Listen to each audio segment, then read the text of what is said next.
Hola amigos, ¿qué tal? ¿Cómo están? Bienvenidos a el portal del Villegas para esta edición de día viernes. Y, como ustedes quizás recuerden, si es que son visitantes frecuentes y a veces diarios de este programa, cuando empezó esta historia de los retiros del 10% de los fondos que los cotizantes tienen en las AFP, les dije, y no era muy difícil preverlo, que iban a haber otras sacadas, otras proposiciones de sacar. Y efectivamente vino la segunda proposición, que ya se votó favorablemente en la Cámara y que sin duda se votará favorablemente en todas las instancias en que se presente. Y dije también en alguna oportunidad que no había límite a esto, que se podía seguir indefinidamente pidiendo nuevos 10% hasta llegar al 100, supongo, si es que se llega. Y en efecto, ya Pamela Giles anunció que tiene listo un proyecto para el tercer 10%. El tercer 10%, damas y caballeros. De quienes tengan algo que sacar todavía, por supuesto. Esto, la propia Pamela Giles dijo, es una pésima propuesta. Pero no soy responsable, no soy la encargada de financiar, sino el Estado. Es decir, el día de mañana aquellos que se hayan quedado sin nada o prácticamente sin nada, tendrán que ir a tocar las puertas del Estado para que el Estado, haciendo uso de fondos que son de todos los chilenos, no son del Estado, proceda a salvarlos, a rescatarlos de la total inopia. Eso no le interesa a Pamela Giles. Ella no es responsable, ella no es el Estado. Ella, no sé qué le depara el futuro. Supongo que ya tiene sus seguidores. Creo que ha estado arduamente liderando y formando una especie de séquito de jovencitos que la deben considerar la diosa, no la diosa Afrodita precisamente, pero alguna especie de divinidad femenina, guía espiritual. Se está armando y yo creo que ya se armó su clientela, sus votantes, y que me la puedo imaginar fácilmente, envejeciendo apaciblemente, digamos un poco más todavía, en el Congreso, en nuevas designaciones, y si no, encontrando modo en los gobiernos que vengan de encontrar un buen pituto, una buena acomodo. La señora Giles y los demás, todo el Congreso de hecho, nunca van a tener problemas con que se derrumbe el sistema de fondos, asociación de fondos previsionales. Nunca van a tener problemas de ninguna clase, ellos están arriba, son parte de la élite, o sea, los que flotan siempre. En este caso no por sus talentos o sus habilidades intelectuales, sino porque lograron ser puestos ahí, lograron conseguir votos, lograron ser arrastrados por los votos de otros, y una vez que llegan a esa posición, están salvados, punto. No por sus méritos, sino que por su posición social. A todo esto, el senador UDI, don Claudio Alvarado, consideró que se va a destruir el sistema de pensiones. Gran descubrimiento de Alvarado. Se va a destruir el sistema de pensiones. Y con respecto a los dichos de Giles de que ella no es la encargada, que ella no es responsable, claro que no. Dijo Alvarado que no, esa actitud no correspondía, que los políticos tienen que hacerse responsables de sus actos. Y aquí viene el tema que quiero tocar por otro ángulo, porque en el fondo el tema es el mismo, yo sé, me consta, tengo buena memoria todavía, que lo he tocado muchas veces, pero primero, yo parto de la base que los temas importantes hay que tocarlos todas las veces que sea necesario. Y segundo, siempre trato de tocarlos por otro ángulo. Así que en eso voy a estar. La cuestión que uno tiene que preguntarse es, ¿qué es responsabilidad? ¿Qué es ser responsable? ¿Qué es tener responsabilidad? Y no usar esta palabra como si todo el mundo entendiera lo que significa. Hay muchas palabras que entendemos lo que significan hasta cierto punto, pero no examinamos un poquito más. Así que yo quiero hacer este examen para entender la conducta de doña Pamela Giles, para entender la reacción del señor Alvarado y para entender todo lo que está pasando en cierto sentido. Ser responsable significa que se responde a algo o a alguien, que se está en condiciones ante un referente, persona o valor estamos en condiciones de decirle a esa persona, de mostrarle que nuestra conducta está en sintonía con lo que esa persona o ese valor exige. Respondemos a esa demanda tácita o expresa. Eso es ser responsable. Eso es decir, yo respondo. Entonces la pregunta que viene es, ¿ante quién uno responde? Porque se puede ser responsable ante las cosas más distintas e incluso opuestas. Y eso es lo que hay que entender cuando uno trata de introducirse en la mente de la señora Gile y de los demás. Ellos, claro que son responsables, señor Alvarado, pero no son responsables ante lo que usted quiere responder o pretende responder o tácitamente asume que es el referente ante el cual se responde. El referente Pamela Giles es muy distinto al suyo. El referente de la izquierda, a quien responde la izquierda, no es al tipo tácito o expreso, repito, de consideraciones que se hace el señor Alvarado, por ejemplo, respecto a que las AFP no van a poder sostenerse así, o que el crecimiento económico se está siendo afectado, o cualquiera de esas variables que forman parte del territorio mental de Alvarado, también del mío y de muchos otros. Pero en el territorio mental de Pamela Giles y de la gente que la acompaña, la gente de ese sector del progresismo, ellos no responden a eso. Ellos responden a la revolución. Ellos son responsables, por así decirlo, ante el proceso revolucionario. Ellos quieren revolucionar esta sociedad. Y eso asume y supone la demolición de los principales sostenes de esta sociedad, sus instituciones. Una de ellas es la Asociación de Fondos Previsionales. La Asociación de Fondos Previsionales es una institución central porque tiene que ver con un aspecto vital de la vida de todos nosotros, que es la pensión, en el momento cuando uno se retira de la actividad laboral, por un lado. Y por otro es central porque a lo largo de años, y precisamente porque estaba bien pensado esto de capitalizar las plata en vez de dejarlas estancadas en un pozo, ha crecido enormemente. Estamos hablando, si no me equivoco, los fondos totales hasta antes de estos retiros, o sea, los fondos de los pensionados más lo que crecieron con las inversiones hechas por las AFP a lo largo de años, giran alrededor de los 200.000 millones de dólares. 200 billones en lenguaje americano. 200.000 millones si no me equivoco. Pero supongamos que me equivoque, son solo 100.000 millones. De todas formas es una cantidad estratosférica. Es una cantidad a la cual todos quieren meter mano en primer lugar. Esa es una de las instituciones que se quiere destruir.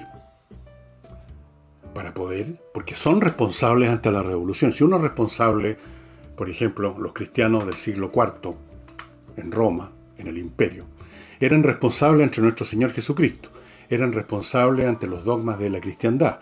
Por lo tanto, por ese motivo salían a destruir, en patotas, hordas de monjes especialmente, a destruir todo lo que representaba y era parte del mundo pagano. Templos paganos, mataron también paganos, estatuas, monumentos, cosa que hemos visto en Estados Unidos a propósito de otro movimiento, no cristiano en ese caso. Y entonces alguien del imperio en esa época les podría haber dicho, quizás les dijo, quizás más de alguno les dijo, pero ustedes se están comportando de forma irresponsable, están destruyendo los templos. Y los cristianos yo no sé si le habrían sabido responder, la mayoría eran una manga de analfabetos los que andaban en esa destrucción, un poco más o menos como son una manga de analfabetos la mayoría de los que están en el sector progresista. Pero quizás le habrían podido responder eso. Nosotros somos responsables ante nuestro Señor, somos responsables ante la verdadera religión, ante el verdadero Dios, y por eso destruimos los templos. Y la señora Gil y los demás podrían decirle al señor Alvarado, aunque no lo van a decir públicamente porque puede sonar un poco chocante, puede ser tácticamente inconveniente desde el punto de vista electoral, pero le podrían decir, nosotros somos responsables ante el proceso histórico revolucionario que asume destruir las AFP, las ISAPRES, las Fuerzas Armadas, la educación tal como se conoce ahora, en su manera de funcionar y en su currículum. Hay que destruirlo todo, hay que pasarle la retroexcavadora a todo. No fue eso lo que dijo una vez el señor Quintana, y muchos se rieron de él. Dije, ¿dónde sacó esa metáfora? Habrán dicho. Bien, fíjense, tenía razón Quintana.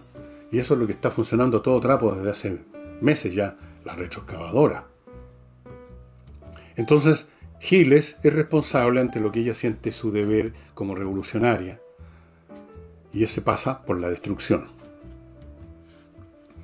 Ahora uno podría ir más al fondo de esto todavía.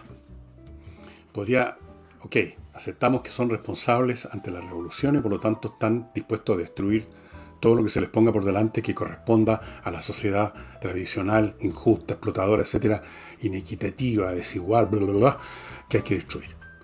Ahora, para cualquier actividad en este mundo se requiere algún tipo especial de persona. Las instituciones seleccionan el tipo de personas que necesitan. No cualquiera se presenta, es reclutado por las instituciones religiosas, por los seminarios. Indirectamente hay una selección. Van a presentarse los que tienen vocación religiosa. No va a presentarse alguien que es ateo. Las instituciones militares tácitamente también seleccionan a su gente. Porque se presentan ya gente que está interesada en la carrera militar. No se presenta a alguien que tiene intereses puramente académicos. Entonces hay una suerte de selección previa, indirecta o directa, como quieran verlo, antes de que se les pase ninguna prueba de admisión, ninguna cosa. La selección de los interesados, de los que tienen los recursos o tienen las disposiciones psicológicas para eso. Y lo mismo pasa con los procesos. Un proceso de demolición requerido por la revolución necesita un cierto tipo especial de personas. Hay muchos revolucionarios, por ejemplo, de café, soñadores, que pueden estar todo el tiempo imaginando unos mundos de fantasía, utopías, eso que llaman las épicas, las narrativas épicas, pero no mover un dedo.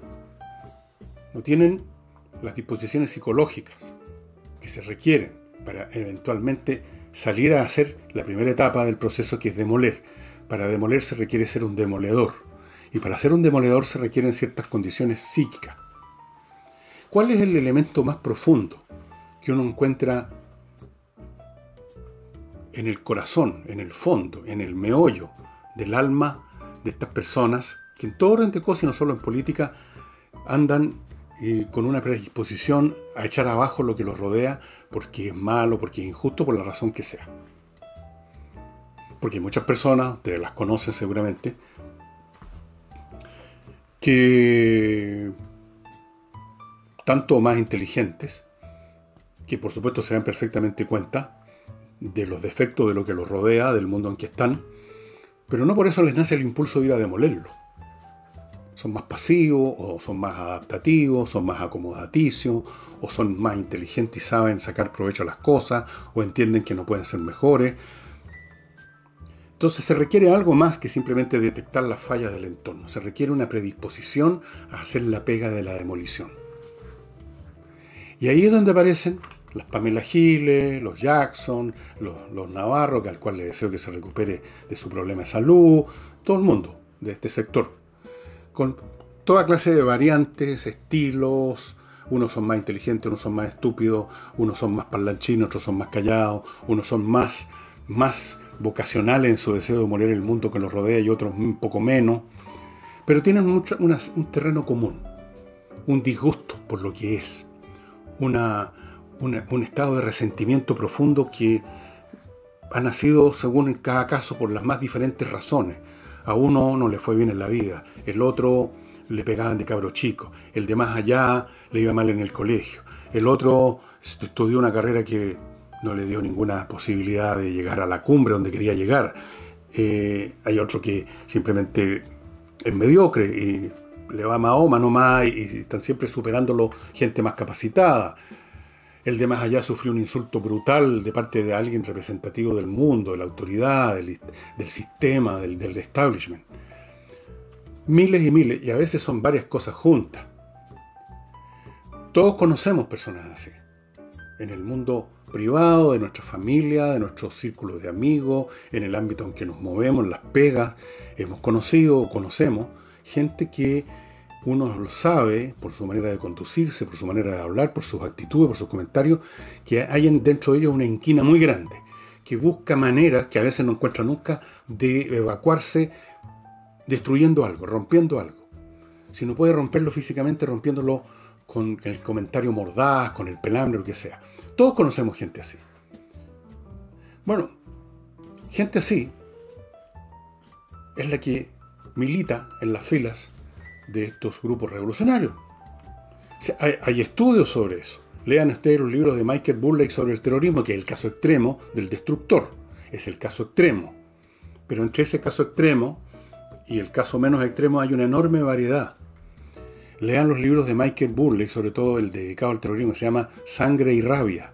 Rabia, el elemento central. ¿Qué clase de personas son los que formaron parte de las Brigadas Rojas, que pusieron bombas en una estación de ferrocarril en Milán? Ustedes ya se deben haber olvidado. O que ponen bombas ahora, con el pretexto que están luchando contra un enemigo, contra el imperialismo, contra la desigualdad, pero sabiendo perfectamente, a menos que sean completamente imbéciles, que no es matando gente que el mundo va a cambiar, que con la destrucción de personas no se llega a ninguna parte. Simplemente evacúan su odio, tienen una maligna, diabólica satisfacción cuando destrozan algo. Y más acá, antes de llegar a ese extremo, tenemos los destructores de instituciones, los destructores de normas, los odiadores de todo lo que es. Todo lo que los rodea les parece injusto, maligno, una especie de maquinación en su contra, una conspiración en su contra. Como que el mundo entero fue organizado para joderlos a ellos. Y entonces en esos espíritus, el afán de la demolición es muy potente. Cada vez que escucho a estos personajes, o veo sus rostros, a veces con una sonrisa que es más bien una mueca siniestra en algunos casos. Me acuerdo de ese capítulo, uno de los primeros capítulos de la obra de teatro de Goethe, Fausto, que también se puede leer como una novela casi, ¿no? Dicho sea de paso. Cuando Fausto es este hombre de ciencia, este pensador o este erudito que vive leyendo, pensando, estudiando, pero siente que no ha llegado a ninguna parte, que no ha aprendido nada, quiere saberlo todo. De ahí viene el concepto del impulso fáustico, de ir al extremo, de llegar al conocimiento absoluto. Y en su desesperación por lograrlo convoca a Mefistófeles, el demonio, el señor de las moscas. Y el señor de las moscas o Mefistófeles se le aparece. Él no sabe al principio, aparece este tipo, toca la puerta, entra y Fausto le pregunta: ¿quién es? ¿Quién eres tú? Y Mefistófeles le da esa famosa respuesta: soy el que siempre niega, porque nada de lo que existe merece existir. Y podríamos decir que esa frase de Mefistófeles, esa concepción mefistofélica de que todo merece ser destruido. Y todo merece ser destruido porque Mefistófeles es, si existe, la criatura más resentida de todas. La criatura que fue arrojada desde las alturas del cielo al infierno que se creó para él y sus seguidores.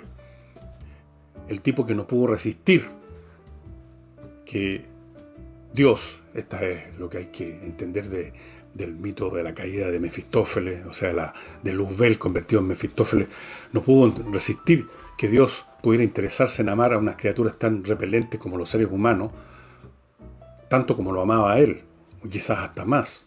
Bueno, esa es mi interpretación, no sé si hay otras. Creo que hay que leer El Diablo de Giovanni Papini, hay que leer El Paraíso Perdido de Milton. Es muy interesante la demonología o los mitos construidos alrededor de la figura del demonio. Pero en todo caso, dejando de lado si existe o no existe, eso da lo mismo, es la figura del odio por autonomacia. El odiador por antonomasia, el destructor, el demoledor, el que quiere destruirlo todo, destruir almas, personas, cosas. ¿Por qué? Por este resentimiento que nada lo calma.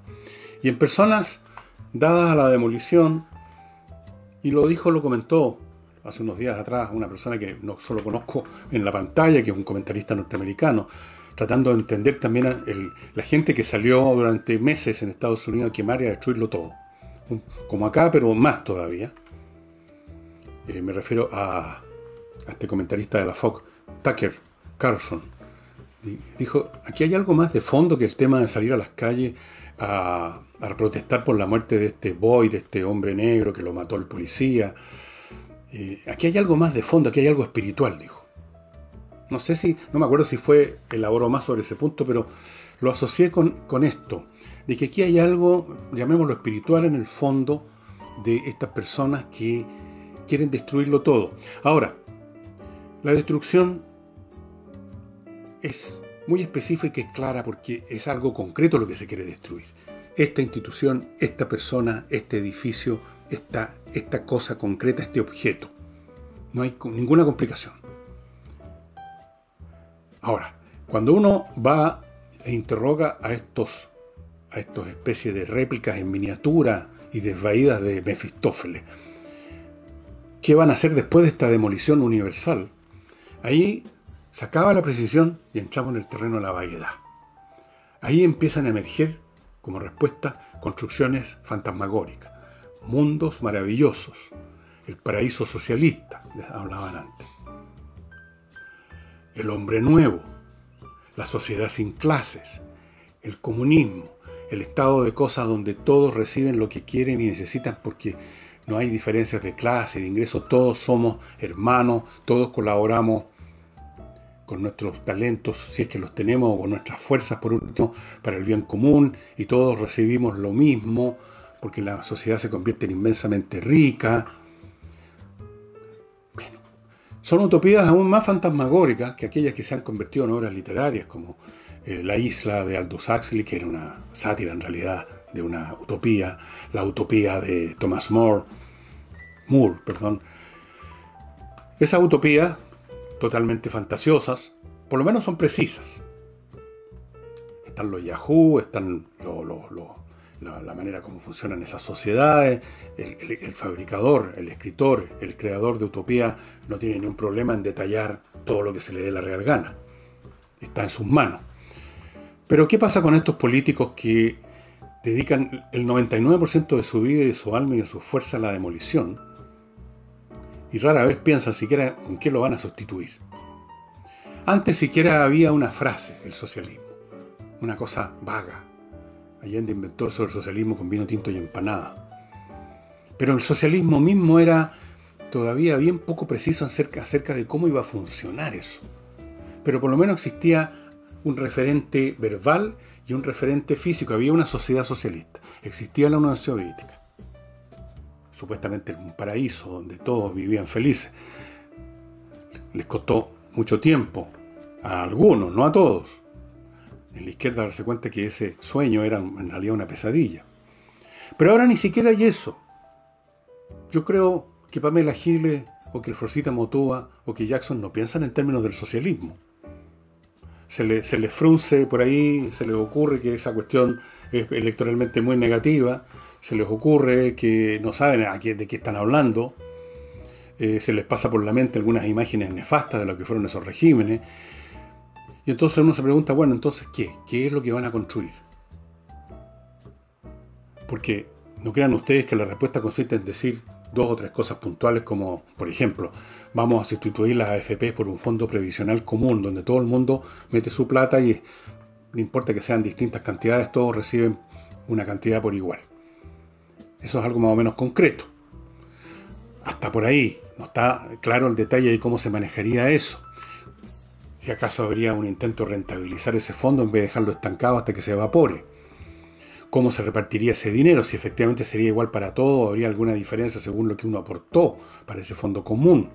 No hay detalle. Nunca les pida detalle a estas personas. Pero más o menos ahí se acaba. Después terminemos con la salud privada, las ISAPRE que convirtieron la salud en un negocio. Una palabra que para ellos ya es insultante. Que algo sea un negocio ya equivale a que algo es malo, es satánico. ¿Por qué lo sustituirían?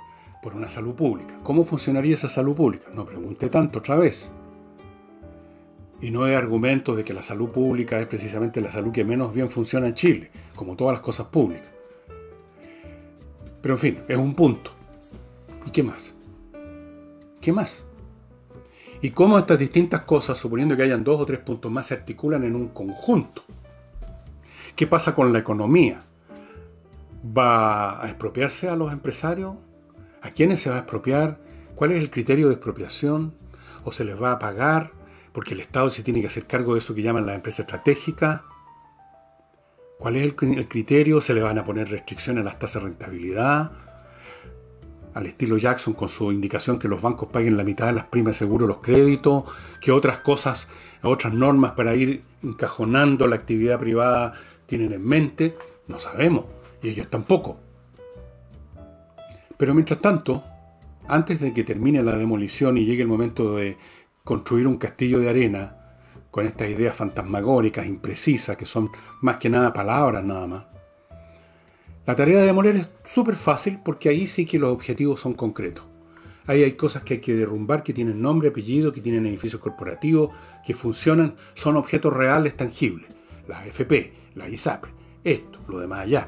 No nos olvidemos las Fuerzas Armadas, hay que destruirlas. ¿Cómo se las destruye? ¿Atacándolas con un grupo de guerrilleros? Claro que no, eso ya no funciona. No, se las demuele internamente, institucionalmente, se les desacredita, se las desmoraliza, se las saca, se les reducen más y más los fondos, cosa que apenas puedan subsistir, cosa que ya no hay interesados en entrar a la escuela militar tampoco, porque ha sido desacreditada. Y así terminar convertirla en un ente que sirve solamente para la parada del 19 de septiembre. Y lo mismo con la Armada, lo mismo con la Fuerza Aérea. ¿Para qué queremos tantos elementos? Si aquí somos todos hermanos en América Latina, somos todos, hablamos el mismo idioma. Bueno, así, esa es la forma. ¿Y con quién van a sustituir esto? ¿Con unas milicias? ¿Con un ejército popular formado por unos picantes a pata pelada con un mosquete? No sé. Tampoco saben ellos. Pero por el momento estamos en la etapa clara, precisa y concisa, donde no hay ningún problema teórico, no hay que entender nada, no hay que examinar nada, no hay que pensar nada. Es simple. Queremos destruir esto, ahí está, destruyámoslo. No hay nada más fácil. ¿Cómo se destruye la AFP? Con los 10%. Vamos al tercero.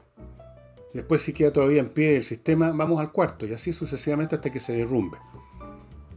Y como dijo la señora Giles, con un descaro increíble, yo no soy responsable. Es pésimo el proyecto, pero yo no soy responsable del Estado el que financia. Vamos a mi primer bloque, estimados amigos, que lo voy a iniciar con Eudora, este club, el club Eudora, el Club Explora, que fue organizado por 2 enólogas de fama nacional e internacional, que escogen todos los meses con pinzas los mejores vinos de los muchísimos vinos y variedades de vinos que existen en nuestro país, y a los miembros del club se los envían a cambio de una OF. Ser socio del club cuesta una OF mensual y a cambio de eso usted recibe 2 botellas. Hay otro plan, usted recibe 3 botellas y paga una OF y media, obvio, justo la proporción. Vinos como este, por ejemplo. Este es un Monastrell, muy bonita botella, 360. Y en este elemento que lleva del cogote, esta especie de corbata, nos explican. Esta es un vino de la cosecha del 2018. Este vino se crió, digamos así, en el valle de Colchagua. Es ideal para para usarlo con charcutería y asados de tira. Su potencial de guarda es hasta 5 años. La recomendación es airearlo y servirlo entre 15 y 16 grados Celsius. Una serie de detalles. Atrás, la corbata nos sigue hablándonos de este vino. Nos habla de la empresa familiar que produce este vino, que es la viña Luis Felipe Edward, que en 40 años, dice, ha construido un amplio portafolio de vinos orientados a los distintos mercados de exportación. Y así sucesivamente. Bueno, 2 botellas de vinos como este, de gran calidad, todos los meses, por una UF, o 3 vinos por una UF y media. El Club Explora, amigos, háganse socios, vale la pena. Vale realmente la pena. Y ahora voy a esconder la botella para que no me pongan sediento. Pero yo la estoy viendo, ahí está, me está mirando. No se olviden nunca que las botellas de vino son testigos de todo lo que pasa en una mesa. Así que ojo con lo que hablan delante de una botella, ¿eh? No lo digo yo, lo dijo ese gran epigramista español que yo alguna vez les he leído alguna de sus cosas. Y continuamos con el libro de Ulises Caravantes, Desde los valles transversales a los canales australes, un libro muy entretenido que trata básicamente de unos procesos revolucionarios que hubo en el norte de Chile a mediados del siglo XIX. Está contado con todos los detalles que emergen de los documentos que usó Ulises, que no son los documentos tradicionales de la historiografía, sino que documentos de sus familiares, gente, antepasados de él que vivían ahí, que formaron parte de este proceso. Y bueno, ¿cómo se obtiene este libro? Mándenle un mail al autor ucaravantes@gmail.com y soliciten, díganle que quieren comprarle el libro y él les va a explicar cómo se compra, cómo lo reciben, el precio, todas esas cosas. ucaravantes@gmail.com. Y no olvidéis a Hey, el corredor más rápido y más eficiente de Chile. Punto. Me consta. Vende, vende y vende y vende. Y rápido. Eso es lo que usted quiere. Encuentra arrendatarios buenos que no le van a echar a perder el local que usted está arrendando y le van a pagar. Sabe administrar arriendo. Si usted es rentista y está cansado del trámite de hacer la recorrida por los locales que usted arrienda y escuchar las quejas y los reproches, los arrendatarios que siempre están reclamando por algo, déjele esa pega a Hey. Es un excelente administrador de arriendos. Usted se va a sacar un peso de encima. En fin, puras ventajas con Hey, cuyos teléfonos, cuyos contactos están aquí a mi izquierda. Bueno, y dejemos a estas personas que están en su tarea de demolición sin saber, sin tener la más mínima idea, más allá de ciertas vagas imágenes infantiles o palabras que se las lleva el viento, de qué van a poner en reemplazo. Y preguntémonos entonces, una pregunta que algunas personas me hacen a menudo como si yo fuera Nostradamus, pero no lo soy, de, bueno, en vista de todo esto, ¿cómo va a ser Chile? Ni siquiera hablemos del 2050, el 2025. Bueno, el 2025 hay muy pocas cosas que yo les puedo decir de cierta. Una que les puedo decir casi con mucha certeza es que yo no voy a estar ya en este punto. El 2025 ya no voy a estar, por razones. Pero eso da lo mismo. Básicamente no tenemos idea de cómo va a ser Chile el 2025. Idea. Realmente, ni para bien ni para mal. ¿Vamos a ser más ricos o vamos a ser más pobres? ¿Vamos a ser una sociedad más conflictiva, con más crímenes, más delincuencia, más furias sangrientas y brutales circulando como leche corrupta por las redes sociales, o no? ¿Vamos a ser un país más pacífico, con una gente más tranquila, más calmada, más hospitalaria, como la que uno ve en algunos países? Porque países así existen, países así con gente hospitalaria existen, con gente buena onda en general existen, y los malas ondas son excepción. Acá al revés, la norma es la mala onda y la excepción es la buena. ¿Vamos a ser una sociedad más inteligente o más estúpida? O sea, vamos a ser una sociedad con gente más alerta a lo que le dicen, a lo que le cuentan, que piensa por lo menos 2, 3 jugadas para adelante antes de actuar, antes de votar, antes de tomar una decisión. ¿O vamos a ser una sociedad de zombies que lo único que saben hacer, como uno lo ve en las calles, en los consultorios, en los teatros, bueno, no en los teatros ahora, en los comedores de los restaurantes, mirando una pantalla como... Ni siquiera sabemos cómo van a cambiar los parámetros con que medimos estas cosas. Rico y pobre ahora tiene un sentido muy simple. Rico significa que uno tiene una excelente casa, un auto maravilloso, tiene harta plata en la cuenta corriente, puede salir de vacaciones fuera de Chile todos los años, va a un hotel de buena calidad, cosas como eso, o sea, una suma de bienes materiales y de posibilidades. Y pobre es lo contrario. Pero quién sabe, ¿cómo vamos a definir la riqueza y la pobreza? Recordemos que ya Lavín, el camarada Lavín, está hablando de una sociedad más pobre, pero más feliz. Por lo tanto, no sería más pobre, sería más rica, diría yo, ¿no? Si es más feliz. Si uno es más feliz, aunque sea poto pelado, en el fondo es más rico, ¿no? ¿Qué otra cosa? Se supone que la riqueza tiene razón de ser porque nos permite ser más felices, nos facilita el camino a la felicidad. Ahora, si uno lo obtiene de alguna otra manera, sin pasar por el tema de los medios, de la riqueza, los medios materiales, entonces los medios materiales importan un huevo, uno ya tiene la riqueza.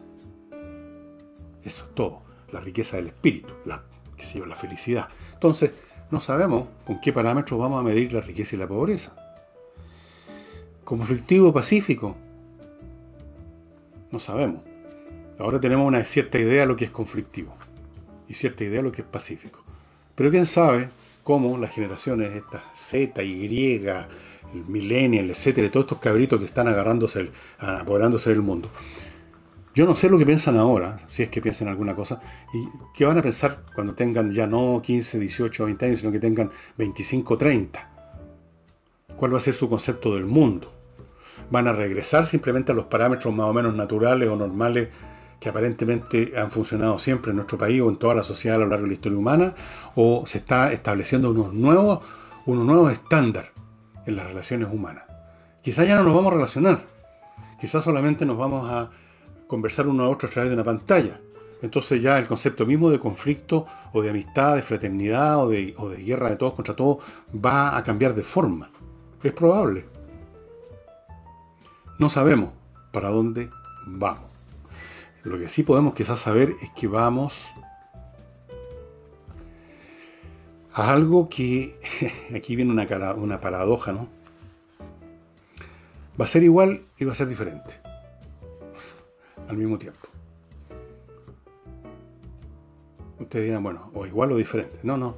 Las contradicciones coexisten, estimado amigo. Si uno no entiende la coexistencia de las contradicciones, ojo, porque significa que usted tiene una mente un poquitito estrecha, un poco pie plano, no ve las múltiples dimensiones de las cosas. Coexisten las contradicciones, los polos opuestos coexisten. Y no solo coexisten porque se toleran al otro, sino que son parte de la misma entidad. No es necesario leer a Hermes Trismegisto para entender esta cuestión si uno lo piensa un poquito. Entonces, vamos a ser iguales y vamos a ser distintos. Eso es todo. Permítanme pasar antes de ir a otro tema que tengo acá, que tiene que ver con el COVID, a propósito, a mi segundo bloque, que lo inicio con Miclimo. Ya saben, Miclimo los provee a ustedes de una manera de climatizar a su gusto el recinto, un recinto como su casa, su oficina, etcétera, y lo hace con dispositivos de la más última generación. Miclimo ha ganado ya 2 premios de innovación, y si no ha ganado más porque todo se paró con la pandemia.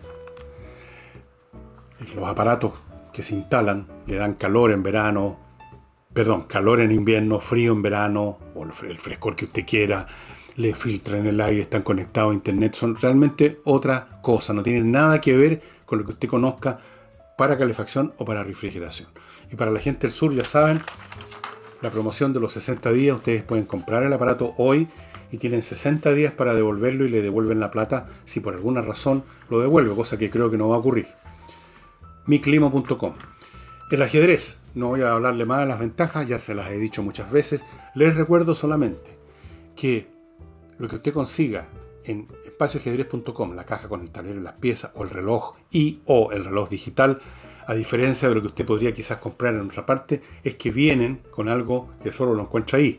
Licencias, 3 licencias por producto para entrar a espacioajedrez.com, que es el sitio que maneja el maestro internacional de ajedrez chileno Pablo Tolosa, que es extraordinariamente interesante en temas de ajedrez, se dedica a eso.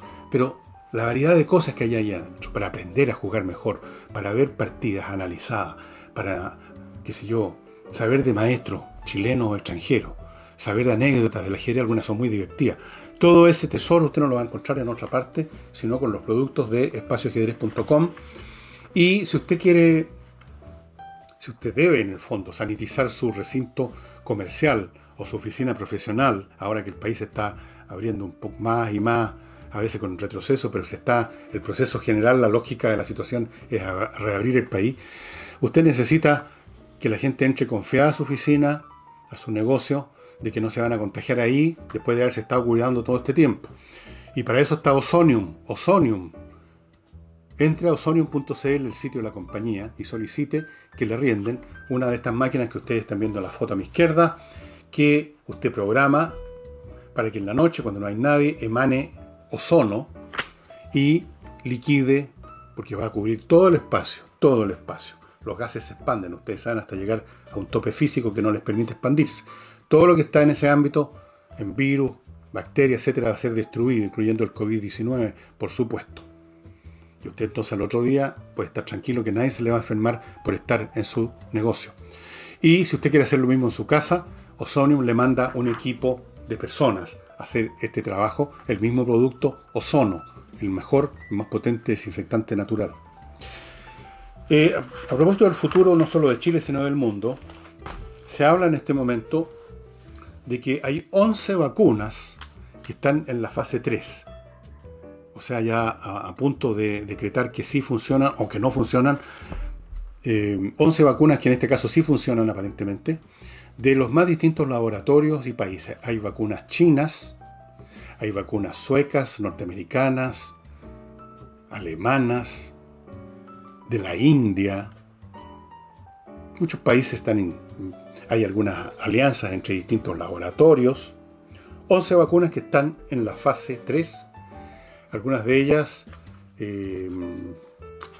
dicen cuál es su grado de eficacia. Se habla de 90%, 91%, son las cifras que se manejan. No hay nada que funcione al 100% en este mundo, por supuesto.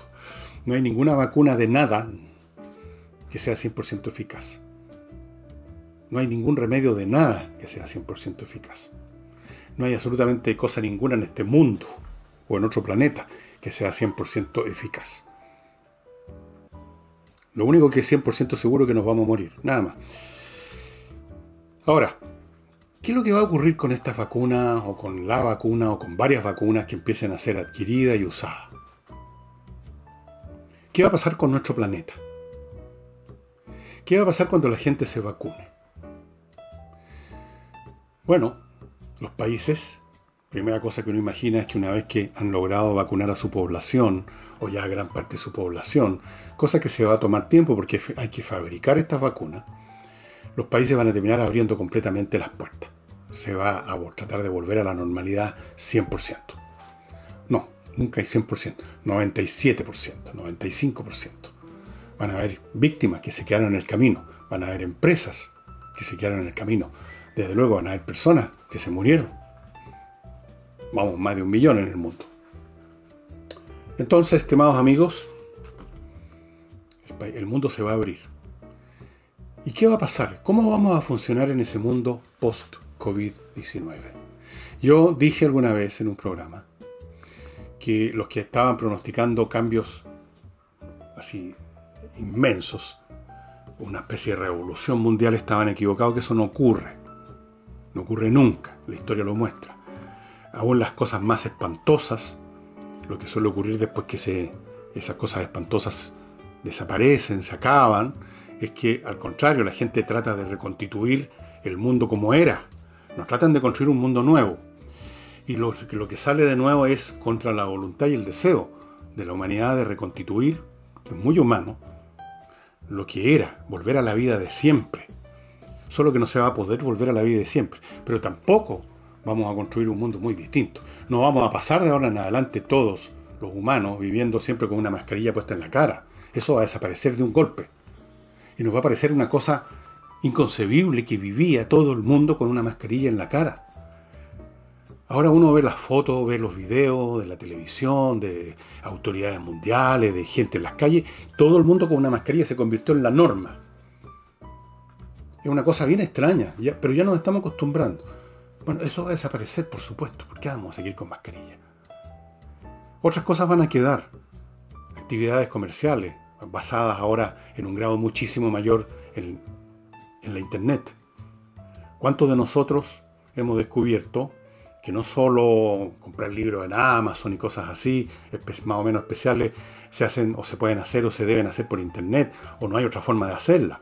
¿Cuántos nosotros no hemos descubierto que es súper cómodo encargar hasta el pan por internet y que nos traigan a la casa? Se crearon, por lo tanto, nuevas actividades. Todas estas personas que se dedican a distribuir es una actividad nueva y espero que les sea conveniente. Van a ver un buen número de cosas nuevas que al interactuar, porque en la interacción entre las cosas vienen los grandes procesos y las novedades, no las cosas aisladas como puestas en un stand.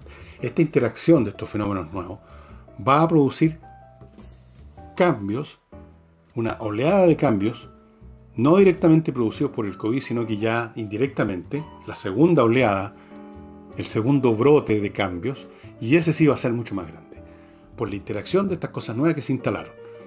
La Internet se ha masificado muchísimo más de lo que ya era. Las empresas que fabrican computadoras están viviendo una especie de pequeño boom, después que estaban con bastantes problemas para vender computadores, porque ya todo el mundo tiene computadores. Casi todo el mundo, digamos, en los países normales. No estoy hablando de países que están en guerra civil en el África y que tienen hambruna incluso. Estoy hablando de países más o menos normales.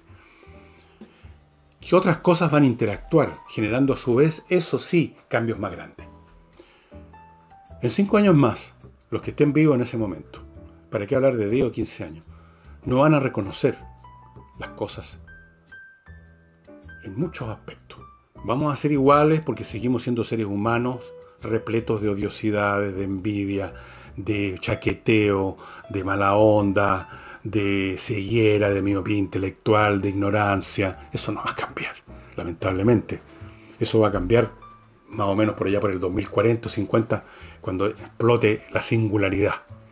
Antes de eso, vamos a seguir siendo los mismos seres humanos, pero en un ambiente bastante más cambiado, pero no tanto por el COVID indirectamente. La primera restitución de la normalidad va a ser bastante normal con estas piezas nuevas instaladas en el tablero que al interactuar entre sí van a cambiar, van a producir cambios más grandes, porque así funcionan las transformaciones sociales y la cultura. Y llega un momento, finalmente, en que se mira hacia atrás y ya no se reconoce. Yo soy un hombre que ha tenido los pies puestos en muchas cosas y ya les voy a contar de eso, pero antes permítanme recordarles 2 cosas más. Para los que quieran invertir en Estados Unidos, invierta en USA.cl, es la manera de hacerlo sin moverse de su casa. Entre, invierta en USA.cl, ahí están los mecanismos para invertir, ofertas concretas inmobiliarias, le consiguen cuenta corriente en bancos norteamericanos, le consiguen una visa de residencia si usted quiere irse a vivir con sus inversiones, todo en invierta en USA.cl. Y todo para lavar con Lavoclub, un detergente que tiene todas las virtudes del mundo. Viene en un contenedor que dura mucho rato, 10 litros. Se lo traen a la casa, se lo reponen en la casa, es biodegradable, es hipoalergénico. Y ahora también usted puede adquirir, junto con el detergente, un suavizante que viene en 3 versiones, 3 fragancias distintas. ¿Qué más se puede pedir? A la casa. Como cada vez más cosas van a ser a la casa. Entre paréntesis, eso nos va a llevar a una cultura más autista, en ese futuro que estoy tratando más o menos de vislumbrar. Bueno, yo tengo 71 años, en febrero cumplo 72. Y me ha tocado, pertenezco a una generación que le ha tocado, como le ocurre a algunas generaciones, no a todas, vivir en estas fases de transición. Hay generaciones que nacen y mueren en una época más o menos estable que no tiene muchos cambios. Y hay otros que les toca vivir con una pata puesta en un mundo y con la otra puesta en otro mundo. Cuando yo nací no habían computadores personales, no había ninguna de todas estas cosas electrónicas, nada. Las costumbres eran de una sociedad tradicional, la gente salía de la pega a la 1 y se iba a almorzar a la casa, después volvía a la pega, lo mismo los colegiales. ¿Para qué les voy a contar cómo era ese mundo? Los que tienen mi edad se acordarán quizá. Me tocó ver la llegada de la informática, la llegada de las políticas revolucionarias, la llegada del golpe militar, la llegada de nuevos bienes de consumo, el crecimiento económico del país, los cambios de costumbre, las nuevas miradas sobre la sexualidad, sobre todo. Y por lo tanto, cuando miro a lo que era el mundo en que yo viví, hasta los 20 años quizás, hasta los 15, 20 años, es como de otro planeta. Y sin embargo puedo reconocer ese mundo porque los seres humanos, los chilenos y chilenas de esa época, no eran muy distintos a los de ahora. En lo profundo. Por supuesto, en sus costumbres eran distintos, en sus gustos eran distintos, en su vestimenta eran distintos, en su manera de hablar eran distintos, pero en su interioridad como seres humanos, con todas las virtudes que ya les he mencionado, eran los mismos. Por eso que el mundo de hoy es igual y muy diferente al que yo conocí. Y el que conozcan los que lleguen al año 2025, 30, 15, qué sé yo, 2015, 25. No, 2015 ya lo pasamos. 2025 quise decir. 2030, 2040. Algunos de ustedes van a llegar a esos años. No van a poder, no siquiera se van a acordar de este periodo. O lo van a ver en fotos, o en documentales en internet, o quizás en la televisión, si es que existe la televisión todavía en esos años. Capaz que no. Otro mundo. Y quién sabe si no pasan cosas aún más espectaculares que el COVID o que la revolución tecnológica tremenda que está viviendo el mundo en este momento. Tremenda en todos los aspectos. En la microbiología, en la... No sé. A propósito de eso les voy a mostrar un libro. Pero antes, mis últimos dos sponsors, notariospress.cl, amigo, no vaya más a instalarse por horas a una notaría. Instálese frente al computador, abre el sitio notariospress.cl. Ahí mismo digita, pone qué papel necesita, le piden los datos, paga, la información va a la notaría más cercana a su casa y todo lo que usted tiene que hacer, ya sabe, ir a la notaría a recoger el papel que ya lo firmó el notario, firmar usted delante del funcionario, eso es un requisito legal, en fin, 5 minutos. Yo lo viví ya, 5 minutos, en vez, o 10, a todo reventar, en vez de 5 horas o 4 horas dándose vuelta, afuera de la notaría en la calle, como uno las ve en la notaría, la gente dándose vuelta para allá, para acá, o adentro, sentado en unos asientos, esperando turno, horas. Bueno, acabe con eso, con notariospress.cl y acabe con la ineficiencia de su sección de gestión de la empresa con Controller.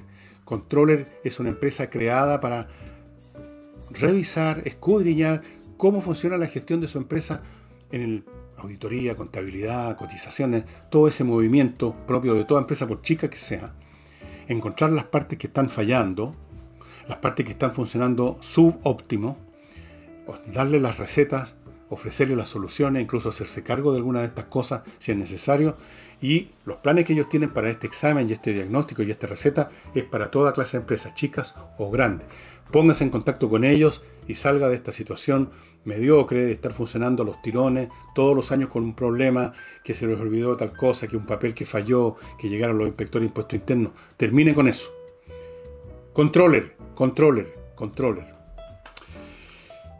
Y a propósito de esta revolución que es inimaginable, la revolución científica, que eso por sí solo es un factor, una variable tan descomunal, que ya por sí sola hace imposible hacer predicciones a 20 años plazo.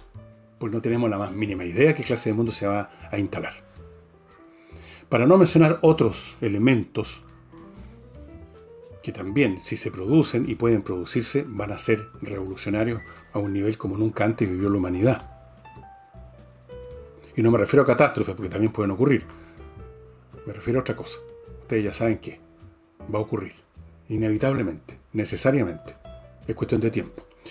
Y para que se hagan una idea, ya que estamos en un mundo donde la ciencia lo ha cambiado todo, de hecho es la ciencia el gran transformador de la historia, la tecnología, a los que están un poquitito oxidados en estas materias y que quieren más o menos tener una idea de en qué está el pensamiento científico de hoy, aunque sea en un plano verbal, sin necesidad de matemática ni nada, yo les recomiendo este libro de Brian Greene, La fábrica del cosmos, o más bien dicho, de fábrica, y con una expresión inglesa que no significa fábrica, un lugar donde se producen cosas, sino que la textura, la sustancia del cómo está hecho. El espacio, tiempo y la textura de la realidad. Bueno, ahí está. Es un repaso de cómo se han llegado a las concepciones modernas, más modernas, que tienen que ver con la mecánica cuántica, con un mundo que de ser bastante simple y todavía los seres comunes y corrientes lo vivimos y lo vemos como una cosa, un espacio donde el tiempo es una especie de dimensión unilateral que corre hacia adelante y el espacio simplemente está lleno de objetos materiales sólidos. Esa es nuestra visión del mundo. Entonces, la ampliamos un poquito y pensamos en términos del espacio, pero es lo mismo. El espacio es simplemente el espacio, un espacio más grande que nuestra casa, donde no hay libros, ni lápices, ni televisores, hay estrellas y hay planetas, y hay aerolitos, pero también son objetos materiales moviéndose así unos con otros y tienen relaciones mecánicas newtonianas, digamos. Olvídense de eso, es mucho más complicado. Es mucho más complicado, es mucho más apasionante. A extremos que empieza a parecer plausible la visión de místicos, taumaturgos de la antigüedad, como el famoso Hermes Trismegisto que les mencioné. La realidad no es como creemos que es una cosa tan simple. Estas cosas, y por supuesto no hay Dios, no hay ninguna, son puras de cera. Hay gente que cree que este señor Hitchen y este otro señor, no me acuerdo, que escribió El Dios no existe, o Dios no sé qué cosa, que con eso ya está todo eso dicho, ¿no? No está ni la penúltima palabra está dicha toda esta cuestión. No se trata de creer o no creer en Dios, es más complicado el asunto que eso. Incluso el tema de Dios es más complicado que como se lo representan los creyentes en las religiones organizadas, que ven a Dios como Alá, como Jehová, como Dios, o sea, como una persona superpoderosa que hace el bien, que hace el mal, o más bien dicho, que hace el bien, que juzga, que castiga, que premia. No, esa es una visión infantil. Es bastante más complicado. La realidad, incluso dejando de lado el tema metafísico, es bastante más complicada. Y si uno lo quiere entender sin saber ni siquiera la regla de tres simples, bueno, este libro es recomendable. Brian Greene, que lo escribe bastante simplemente, sin esa actitud que a veces uno ve en los documentales de YouTube de los científicos que quieren explicarle algo a la gente y se ponen en una actitud condescendiente, un poquitito reventadora, ¿no? de pelota, para serle franco. Como que vinieran a explicarle a las masas ignorantes, digamos, ¿cuántos 2 más 2? No. Esto asume que el lector es una persona inteligente que va a entender. No es necesario tener muchas matemáticas, ni cero matemática incluso, y se entiende esto perfectamente. Es muy interesante la visión moderna del cosmos como una entidad tan compleja, tan rica, tan llena de planos diversos, que ocurren cosas que se parecen a la magia. Y eso sería todo por hoy, estimados amigos. Voy a entrar un poco más a libros de ciencia que tengo. También tengo libros de ciencia, amigos míos. Me interesa la ciencia también, física, matemática, cosas. Me ha dado un poquito de he tenido dudas de si presentar esa materia o no, porque sé que... Pero de repente sí. Y este libro, como les digo, va a interesar a cualquier persona. No es necesario ser científico, no está escrito para los científicos, no hay ni una sola ecuación, no hay ni siquiera una suma acá adentro, no se preocupen. Todo es explicado con conceptos, con palabras. Así que está al alcance de todos nosotros. Y eso sería todo, estimados amigos. Nos estamos viendo mañana sábado con algún tema que todavía no he dilucidado. Tengo una leve sensación de lo que voy a tratar, pero no lo tengo bien definido, así que bueno, ya veremos. Los espero el sábado y desde luego los espero el domingo con Álvaro Sala para hablar a veces de cine. Y por favor, aquellos que crean que este es un programa cinéfilo y nos retan porque no somos tan expertos, no lo vean el programa nomás. Sí, uno no está obligado a ver el programa, un programa que a uno no le gusta. Nos vemos el sábado y nos vemos el domingo, estimados amigos.